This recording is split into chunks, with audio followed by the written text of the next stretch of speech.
So you're working with script and you're a cold caller and you're trying to close more deals. How can you do that? I'm going to talk to you about how we do that down here and ways that we encourage people to be able to close. First of all, one of the beginning conversations I constantly have with people is you've got to believe in your product. And when we're working in like surplus funds, we're getting unclaimed money. If you don't believe in what you're doing, you're not going to get a deal. Consistency matters, but you've got to really back up and believe your product. And one of the openers I tell people to do in this company is to practice saying the script 20 times in the mirror. Look at yourself in the eye and practice your script. How you open, what you're going to say, and how you're going to close. Then try it again with a few objections, 20 times in the mirror. Keep on trying it.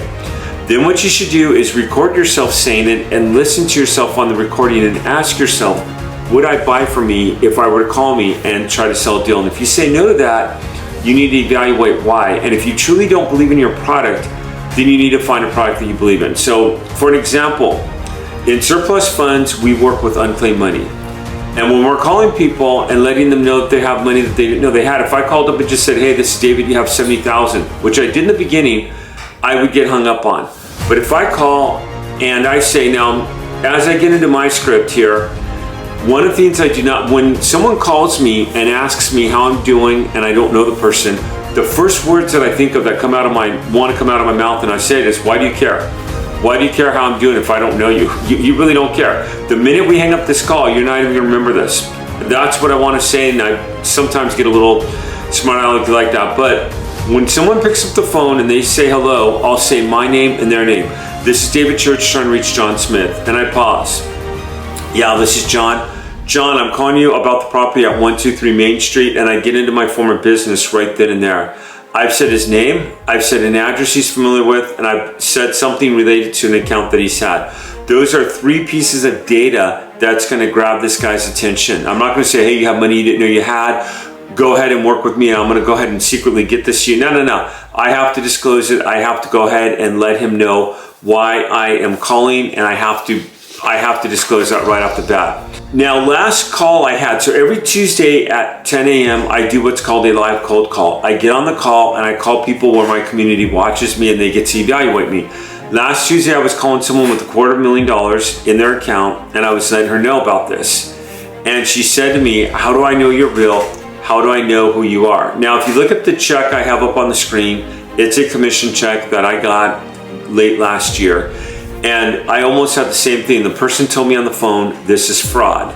When the person said to me, this is fraud, I came back with a rebuttal and I said it would be the most stupid fraud in the world because I'm not asking you for any money. What I'm asking for is your approval to move forward, and upon moving forward, when you get paid, I'll get paid. This is on a contingent basis. If I don't get you paid, I get nothing. Again, and the guy's like, oh yeah, you're right, you're absolutely right. And he went ahead and agreed to move forward with us. He was very reluctant, but he went ahead and did so, and we got the guy paid. There's a book, and one of my favorite books is 4-Hour Workweek with Tim Ferriss. Tim says on there that you usually have to attempt 4 to 12 times to get 40% of your deals. I find that guy more than accurate in that. So in another book, The Magic of Thinking Big, he talks about failure and how people will fail and how it's a discouragement. And I can't tell you how many times I've been hung up on, I've heard the F-bomb, I've heard it all. But I've made it to be more successful. And if you really want to know my story, I was able to leave the wonderful world of teaching in California where I had a 6-figure salary, I had full benefits, my family was fully taken care of.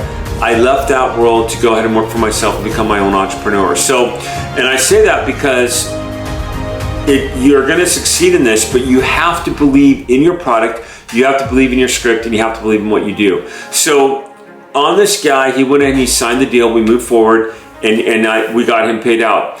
I was on the live call this last Tuesday, and this lady asked me, she just questioned my credential. I give them the name of my corporation. So I say, this is David Church, I'm calling from R in Recovery, I'm calling you in regards to, that gives a little more credibility there. I used to do my personal name when I first started, and then I go ahead and I give them some credentials, testimonials, other stuff I have. Now, if you don't have that, just stick firm to your script and stick firm to your data. Do not make up any false testimonies, any lies. If any of your colleagues have scripts or testimonies, I should say, that you can use those. For an example, if one of your colleagues just got somebody paid or they got a sell-in or someone's real happy with the product. So you know what, this client, we have a client that bought last month and they're super happy. They gave us this review. Whatever it is that you're doing, you have to be able to have accurate and true testimonials. Now, I always say in surplus funds, you almost want to work for free. Like on my very first deal I got on a tax overage, when I called the lady, I had no idea what I was doing. I went ahead and I gave her the claim. I told her what was going on, and I said, by the way, I'd like to go ahead and get this for you. I didn't tell her it was my first deal. I didn't tell her I didn't know what I was doing. I just said, yeah, you have this money here. I'd like to go and get it for you. We'll do a 50-50 split. She's like, I didn't know I had money. Yeah, let's go and go forward. And it was $1,500, and I made $750, $800, which in the surplus funds deal, that's nothing because there's a lot more money out there than that. There's like a ton more commissions out than that. But how many people make $800 in an hour, let alone a day? Nobody does. I think it was $750 to be exact. So going back to it, you have to be grounded. You have to believe in your product. Now, I can continue on this, and I'll give out more videos on script. Subscribe to my channel if you haven't. Give me a thumbs up.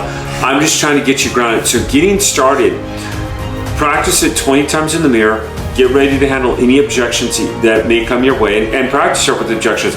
Practice with a friend. Then record yourself. Ask yourself, would you buy from you?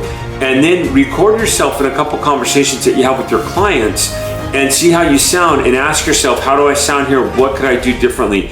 It's a numbers game. Eventually you're going to get a sell. Eventually you're going to get someone that buys from you, but you have to play the numbers. Do me a favor, give me a thumbs up like I said earlier, and subscribe to my channel if you haven't. I'll see y'all around. Thank you for watching.